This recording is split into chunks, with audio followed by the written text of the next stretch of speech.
किसान, जमींदार और राज्य किसी भी समाज का और विशेषकर भारतीय समाज का अहम हिस्सा किसान और जमींदार, जिसके बारे में आज हम बात करने जा रहे हैं। और विशेष रूप से 16वीं और 17वीं शताब्दी, यानी वह काल जब मुगल भारत में थे, शासन कर रहे थे और पूरी मजबूती से डटे हुए थे। तो मुगल काल में कृषि व्यवस्था, कृषक समाज और उनके राज्य से संबंध, यह हमारे इस अध्याय का मूल विषय है। वर्तमान कृषि व्यवस्था, इसकी शुरुआत भी लगभग इसी काल से देखी जा सकती है, थोड़े बहुत परिवर्तनों के साथ। जब मुगल भारत आए तो उसे हम एक बहुत निर्णायक सदी के रूप में देख सकते हैं। निर्णायक इसलिए क्योंकि उसके पश्चात का भारत बहुत बदल गया। मुगल के आने के पहले यानी 16वीं शताब्दी के पूर्व का भारत सल्तनत काल तक का था और 16वीं के बाद का भारत मुगल और अंग्रेज़ों का था। तो एक बड़ी युगांतरकारी शताब्दी है, काल है और बहुत अहमियत रखती है। ये वह काल है जब मुगल राज की स्थापना हुई और मुगल राज में उसकी स्थापना के साथ साथ एक ऐसी नई राजनीतिक व्यवस्था भारत में आई जो निरंतर उसके बाद चलती रही और वह पुरानी राजनीतिक व्यवस्था से काफ़ी कुछ बदली हुई थी। ये राजनीतिक परिवर्तन साम्राज्य के विशाल आकार के कारण भी हुआ, साम्राज्य का जो विस्तार था उसके कारण भी हुआ। दूसरे शब्दों में, इस काल में संभवतः हम विशालतम साम्राज्य की स्थापना भी देखते हैं और उसी की परिणति नई राजनीतिक व्यवस्था, कृषकों और राजाओं के बीच के नए संबंधों के रूप में देखते हैं। तो इस प्रकार राष्ट्रीय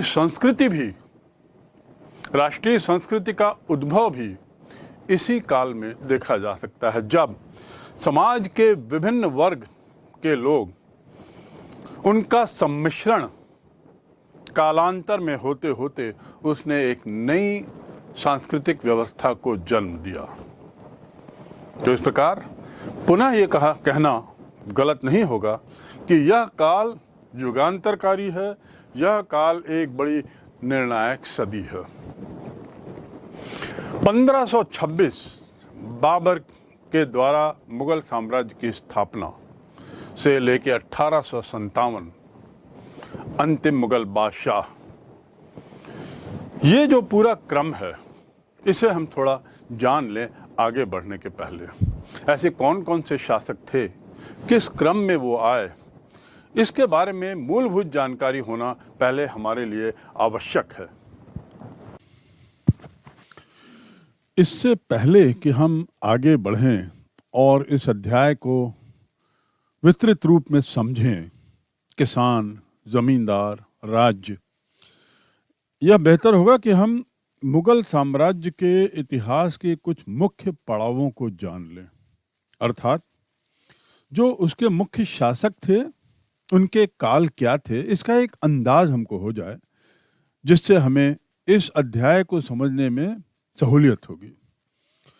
मुख्य पड़ावों की बात करें तो सबसे पहला, जैसे मैंने कहा, 1526 में दिल्ली के सुल्तान इब्राहिम लोदी को पानीपत की लड़ाई में हराकर बाबर पहला मुगल शासक बनता है। बाबर का भारत आना वो स्वयं में एक बड़ा रोचक इतिहास है, लेकिन वो इस अध्याय से परे है। पर ये जान लें कि पहली लड़ाई जो पानीपत की हुई 1526 में, जिसमें तत्कालीन सुल्तान इब्राहिम लोदी उसको पराजित किया बाबर ने और पहला मुगल बादशाह बना।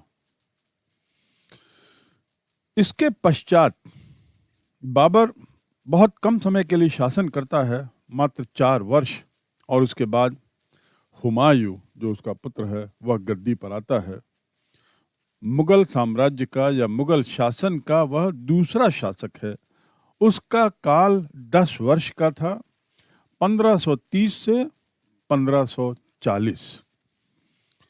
हुमायूं अपने 10 वर्ष के काल में थोड़ा स्थायित्व लाता है शासन में, और अपेक्षाकृत उसको कुछ ज्यादा ही युद्ध लड़ने पड़ते हैं, जिसका जिक्र हम आगे करेंगे।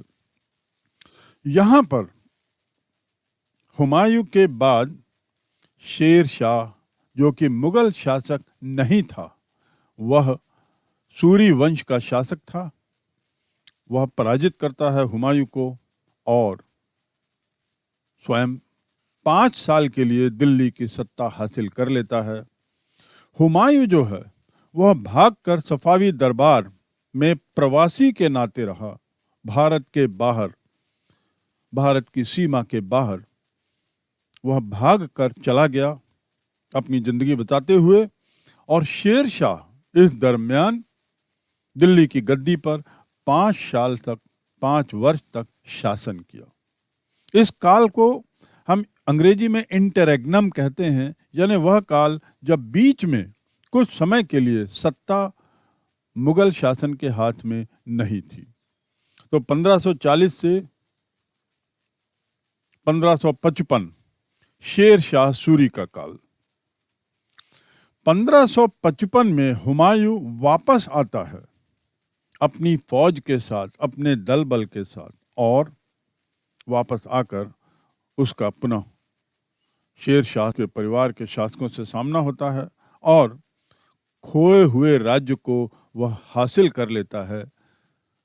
इस प्रकार हुमायूं मुगल साम्राज्य की पुनर्स्थापना करने में सफल होता है, और उसका ये जो 15 वर्ष का जो काल था जिसमें वो बाहर रहा, उस दौरान उसने अपनी फौज को एकत्रित किया, उनको मोटिवेट किया, अपने सारे रिसोर्सेस उसने तैयार किए, और फिर उसके बाद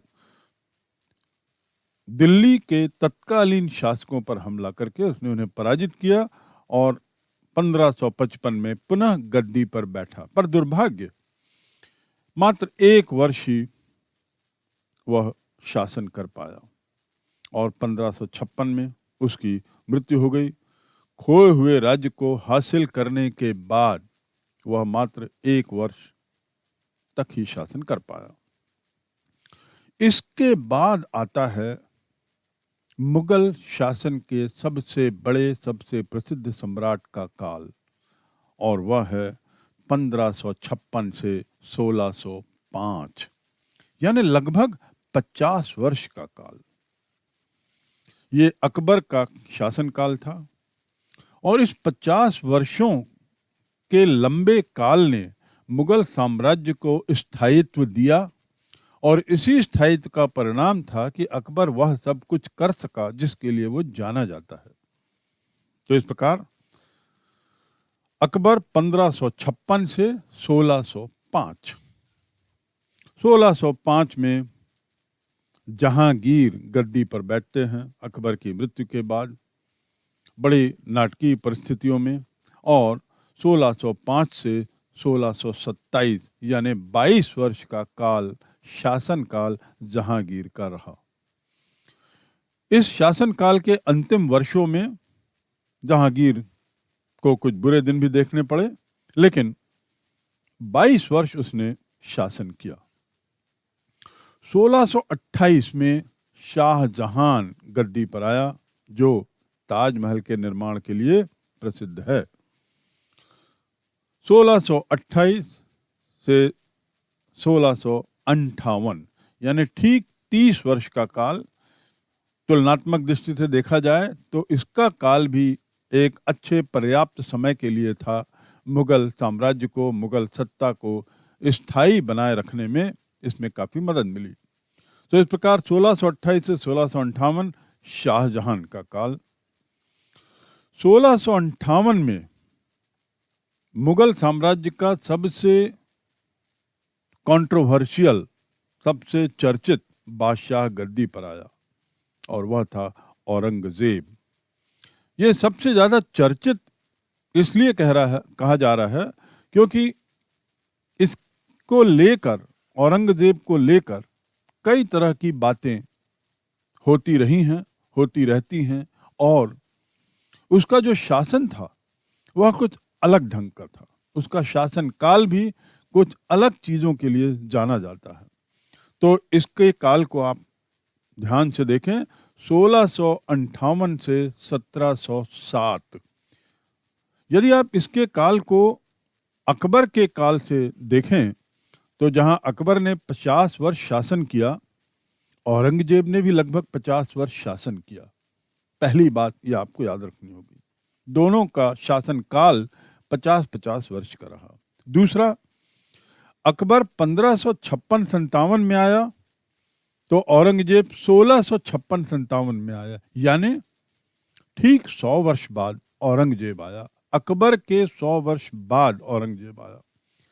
दूसरे शब्दों में, अकबर की मृत्यु से लेकर औरंगजेब के शासन में आने तक का जो 100 वर्ष है, इसमें अन्य शासकों ने शासन किया।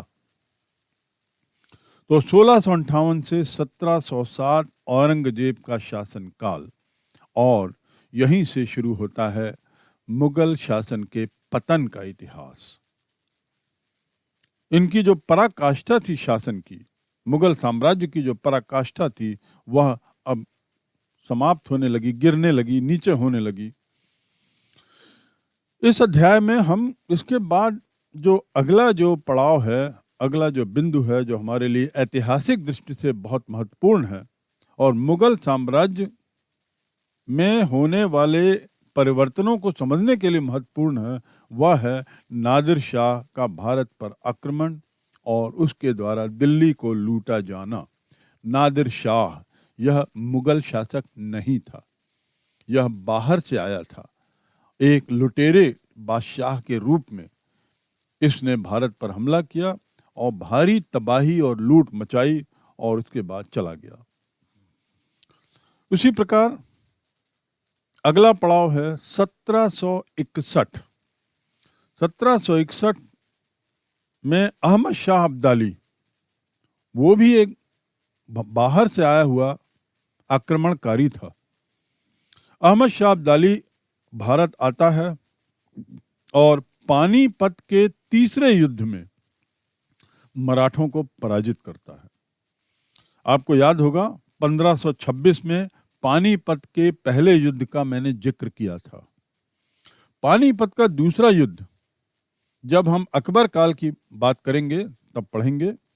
अब पानीपत का तीसरे युद्ध 1761 में होता है, जिसमें अहमद शाह अब्दाली मराठाओं को पराजित करता है। ये मराठाओं की पराजय और मुगल शासन, मुगल साम्राज्य, इसके बीच के परस्पर संबंध को भी हम आगे पढ़ेंगे। अगला पड़ाव है 1765 का, जब मुगल सत्ता एक तरीके से समाप्त हो चुकी थी और बंगाल का दीवानी अधिकार, बंगाल का कर राजस्व कलेक्ट करने का, राजस्व कर इकट्ठा करने का अधिकार तत्कालीन शासक ने ईस्ट इंडिया कंपनी को दे दिया था। और यहाँ पर हम पहली बार ईस्ट इंडिया कंपनी को, जो अंग्रेजों की थी, उसको एक तरीके से शासक के रूप में देखना शुरू करते हैं। एक व्यापारिक कंपनी किस प्रकार एक शासक कंपनी के रूप में परिवर्तित होती है, इसका पहला महत्वपूर्ण पड़ाव है 1765। बंगाल राज्य की दीवानी अधिकार यानी राजस्व कर इकट्ठा करने का अधिकार बंगाल के तत्कालीन राजा ने ईस्ट इंडिया कंपनी को सौंप दिया। और अंतिम 1857, जिसे हम भारत का प्रथम स्वतंत्रता संग्राम, गदर, भारत की पहली क्रांति और अन्य कई ऐसे नामों से जानते हैं। अंतिम मुगल बादशाह, मैं पुनः दोहरा दूं, अंतिम मुगल बादशाह बहादुर शाह जफर, जो तत्कालीन दिल्ली में शासक था, उसको अंग्रेजों ने गद्दी से ही हटा दिया और उसे रंगून भेज दिया। रंगून यानी बर्मा यानी म्यांमार की राजधानी हुआ करती थी। वहाँ के एक जेल में उसे 1857 में क्रांति की असफलता के बाद, जिसका बहादुर शाह नेता था, उसे वहाँ भेज दिया गया और बड़ी ही शोचनीय मौत 1862 में इस बादशाह की, बहादुर शाह जफर नाम के बादशाह की हुई। और इस प्रकार 1526 में जो साम्राज्य स्थापित हुआ था, जो वंश स्थापित हुआ था, मुगल वंश, वह 1857 में समाप्त हो गया। भारत का गांव 85% लोग उस समय कृषि से जुड़े हुए थे और कृषि से जुड़े होने के कारण स्वाभाविक रूप से वे गांव में रहते थे। कल्पना करिए, इतनी बड़ी जनसंख्या जहां गांव में हो, वह वास्तव में कृषि आधारित अर्थव्यवस्था ही कहलाएगी। खेतीहर किसान, संभ्रांत जो समाज के लोग थे, इनका दोनों का ताल्लुकात खेती से था। गांव वालों का 85% लोगों का खेती से तो था ही, उसके अलावा जो जमींदार थे और कुछ अन्य वर्ग थे, इनका भी ताल्लुकात कृषि से बना रहा और वे भी उस हिस्से के, कृषि के हिस्से के बराबर के दावेदार हुआ करते थे। ये दावेदारी ने समाज को एक नया रूप दिया। सहयोग, प्रतियोगिता और उसके साथ ही संघर्ष। सहयोग किस बात का? कृषकों के लिए आवश्यक था कि वे जमींदारों का सहयोग लें। किस बात के लिए? कर निर्धारण के लिए, कर वसूली के समय। प्रतियोगिता किस बात की थी? ज़्यादा से ज़्यादा उत्पादन की प्रतियोगिता, क्योंकि जितना ज़्यादा उत्पादन होगा कृषकों के लिए, जमींदारों के लिए और अंत में राज्य के लिए भी हितकर होगा। और तीसरा था संघर्ष। एक और जहां सहयोग था, वहां दूसरी ओर संघर्ष की संभावनाएं भी थी, क्योंकि जब प्रतियोगिता होती है तो प्रतियोगिता की दौड़ में पीछे रहने वाला संघर्षशील हो जाता है। अर्थात यहाँ भी वे किसान, वे जमींदार जो किन्हीं कारणों से कभी कभी उचित, समुचित, निर्धारित उत्पादन नहीं कर पाते थे, निर्धारित खाद्यान्न पैदा नहीं कर पाते थे, उन्हें लगान वसूली के समय बड़ी दिक्कत होती थी और ज़मींदारों को भी लगान वसूली को इकट्ठा करने में, ऐसे किसानों से लेने में दिक्कत होती थी। और राज्य की जो अपेक्षाएं हैं, राजस्व संबंधी अपेक्षाएं, उसको पूरा करने में भी तकलीफ होती थी। परिणाम स्वाभाविक था, संघर्ष।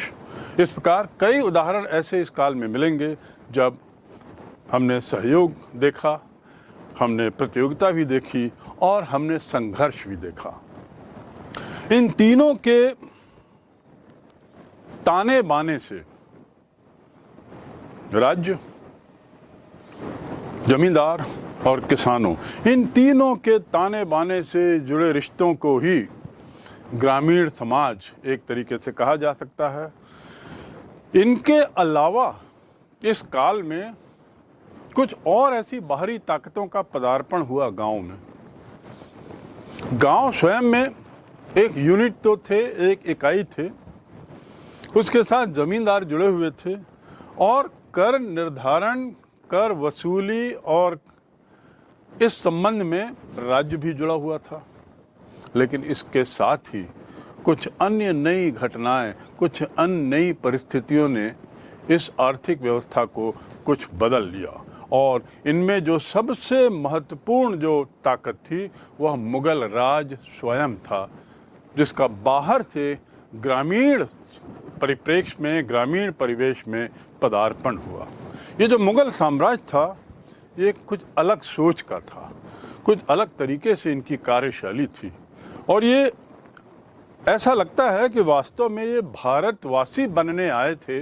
भारत के रहते हुए भारत में शासन करना एक चीज़ है और भारतवासी बनकर शासन करना एक चीज़ है। तो यहाँ पर इनकी इस भावना ने कि हम भारत के रहते हुए, भारत के बनते हुए हम शासन करेंगे, इस भावना ने एक इनको भी गांव के परिवेश में डाल दिया और ये एक नई ताकत के रूप में यहाँ आई। आखिर ऐसा क्यों ना हो?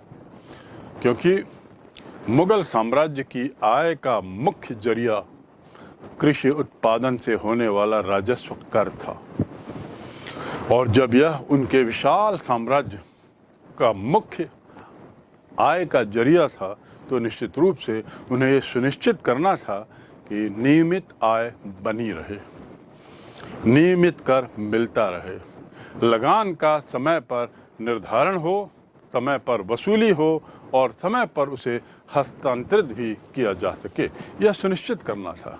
तो इसलिए इस ताकत का यहाँ आना, मुगल साम्राज्य का, मुगल राज्य सत्ता का गांव के वातावरण में आना एक स्वाभाविक ही तो था। राजस्व निर्धारित करने वाले, राजस्व वसूलने वाले और उसके साथ ही राजस्व का हिसाब रखने वाले, उन लोगों के लिए जरूरी था कि वो ग्रामीण लोगों को एक तरीके से काबू में रखें, ताकि वसूलना, निर्धारण, ये जो सारी जो प्रक्रियाएं हैं यह शांतिपूर्वक हो सकें और किसी तरह का विद्रोह या किसी तरह का वैमनस्य न हो। सामाजिक सहिष्णुता, सामाजिक एकता बनी रहते हुए सब अपने अपने दायित्वों को पूरा कर सकें, ऐसा प्रयास इस प्रतियोगिता, संघर्ष और सहयोग के काल में था। तो खेती मात्र केवल खुद की उसके लिए नहीं होती थी, खुद के जीवन यापन के लिए। इनको जो राज्य के अधिकारी थे, कर संबंधी, राजस्व संबंधी अधिकारी, इनको ये सुनिश्चित करना होता था, ये तसल्ली रखनी होती थी कि किसानों ने समय पर जुताई कर दी हो, समय पर बुआई कर दी हो और उचित समय पर उसको फसल को काटे भी, उचित समय पर उस काटी हुई फसल से उन्हें कर भी मिल जाए। ये तसल्ली रखने की अधिकारियों के द्वारा, संबंधित अधिकारियों के द्वारा ये तसल्ली रखने की जो प्रक्रिया थी, इसका दबाव उनमें सतत बना रहता था और इसी का परिणाम था कि एक तरीके से तनाव भी इनमें रहता था। अब इन फसलों के अलावा ये खाद्यान्न के रूप में जो अनाज होता था, इसके अलावा उस काल में हम देखते हैं कि कुछ कमर्शियल क्रॉप्स भी आने लगी, व्यापारिक फसलों का भी उत्पादन होने लगा, फसलें बिक्री के लिए भी अब पैदा की जाने लगी, मात्र केवल अपनी जीविका और राजस्व देने के लिए ही नहीं, बल्कि बिक्री देखकर उससे कमाई से अपना जीवन यापन और सुधारना। तो इस प्रकार व्यापारिक फसलों के आने से भी जो नई चीज़ें आईं, उसका भी जिक्र करना यहाँ अनुचित नहीं होगा। उदाहरण के लिए, इन व्यापारिक फसलों के गांव में आने से और ग्रामीणों द्वारा इन फसलों के बढ़ते उत्पादन के मद्देनजर मुद्रा विनिमय भी विकसित हुई। यानी जो पहले विनिमय बार्टर सिस्टम के माध्यम से होता था, जो ज़्यादा चलता था, अब वह मुद्रा के रूप में लेन देन ज़्यादा बढ़ने लगा, दिनों दिन बढ़ने लगा, यानी मुद्रा की अहमियत बढ़ने लगी। तो इस प्रकार इस व्यापार मुद्रा और उसके साथ ही व्यापारी भी गांव में घुसे।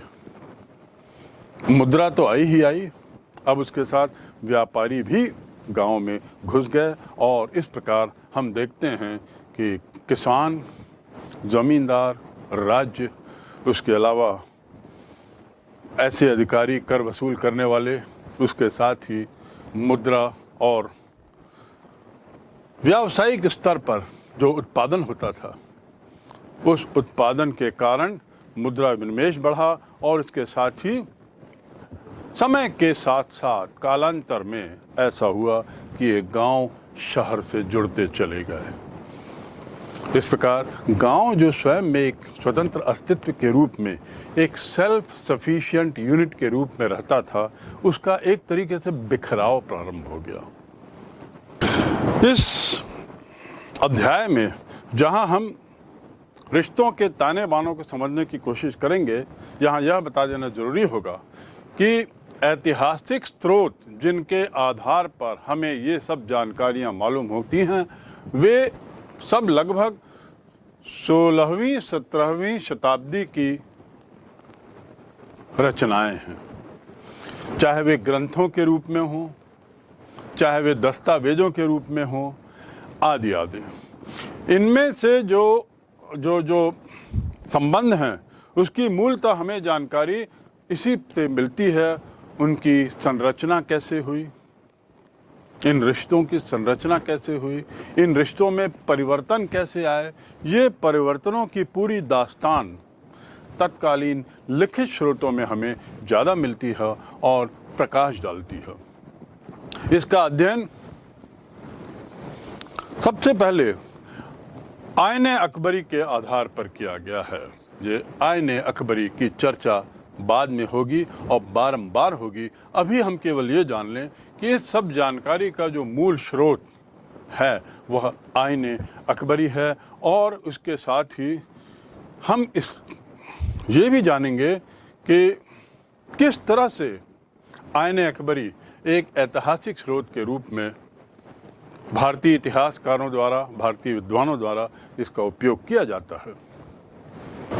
कृषि का इतिहास या कृषि व तत्कालीन इतिहास को जानने के साधन क्या क्या हैं, मैंने अभी जिक्र किया आईने अकबरी का। थोड़ा सा इसके बारे में विस्तार से जानें कि मुख्य रूप से इस काल के जो दस्तावेज, इस काल की जो स्रोत हैं वो एक तरीके से ग्रंथ हैं, ऐतिहासिक ग्रंथ हैं, जिनका संबंध तत्कालीन समाज से तो था ही, इनका ज़्यादा निकट संबंध तत्कालीन शासक से था, तत्कालीन शासन से था। ये ऐतिहासिक ग्रंथ एक तरीके से दस्तावेजों के रूप में हैं, और इसके साथ ही इनकी जो रचना जिसने की, अबुल फजल, मुख्य रूप से इस पुस्तक का नाम है अकबर नामा। इसकी रचना मुगल दरबार के निरीक्षण में हुई। ये हमें जानना जरूरी है कि जिन दस्तावेजों को लेकर, जिन दस्तावेजों का संदर्भ देकर इतिहासकारों ने इस काल की इतिहास का पुनर्निर्माण किया है, वह मुख्य रूप से शासन के निरीक्षण में वह तैयार किया गया था। किसान स्वयं तो कुछ लिखते नहीं थे और न ही कृषि से जुड़े लोग कुछ लिखते थे। तो मूल रूप से हम ये कह सकते हैं कि इन जानकारियों को हम थोड़ा संभल कर इसका उपयोग करें, क्योंकि इसके लिखने वाले वे नहीं थे जिनका खेती से संबंध था। तो इसलिए जानकारी खेतों से जुड़े हुए लोगों से नहीं है। वास्तव में सब जानकारी जो भी हमको मिली है, सब जानकारी वह मुगल अर्थव्यवस्था से जुड़े हुए विशाल, मुगल सम्राट के विशाल अर्थव्यवस्था से जुड़े हुए विशाल संख्या में दस्तावेजों, उपलब्ध दस्तावेजों से मिलती है। अबुल फजल द्वारा रचित आईने अकबरी, इसके विभिन्न विषयों से जुड़े महत्वपूर्ण आंकड़े हमें मिलते हैं, और इस प्रकार ये आंकड़ों के लिए यह पुस्तक जो है बड़ी प्रसिद्ध है। राजस्व संबंधी सभी सरकारी दस्तावेज, रिकॉर्ड तथा न जाने कितने अनगिनत सरकारी फरमान, उस समय की जो आर्थिक व्यवस्था थी उसको लेकर जो फरमान जारी हुए थे, इनका भी विवरण और इनका भी उल्लेख इस पुस्तक में है। ये उस पर बहुत महत्वपूर्ण प्रकाश डालते हैं। यदि इन फरमानों को देखा जाए, यदि इन दस्तावेजों को पढ़ा जाए, तो तत्कालीन आर्थिक व्यवस्था, तत्कालीन प्रशासन, तत्कालीन राजनीतिक व्यवस्था पर काफी प्रकाश पड़ता है। इन सभी स्रोतों से हमें किसानों, जमींदारों और राज्य के संबंधों तथा उनके बीच में जो जब तब झगड़े भी होते थे उसके बारे में भी पता लगता है। और हमारे इस अध्याय का विषय ही है किसान, जमींदार और राज्य। तो आप समझ सकते हैं कि यह पुस्तक हमारे लिए इस काल को समझने के लिए कितनी महत्वपूर्ण है। इन जो स्रोतों से ये भी पता चलता है कि किसान राज्य से किस प्रकार की न्याय की आशा करता था तथा राज्य को, राजा को, प्रशासन को, शासन को, शासक को वह किस दृष्टि से देखता था।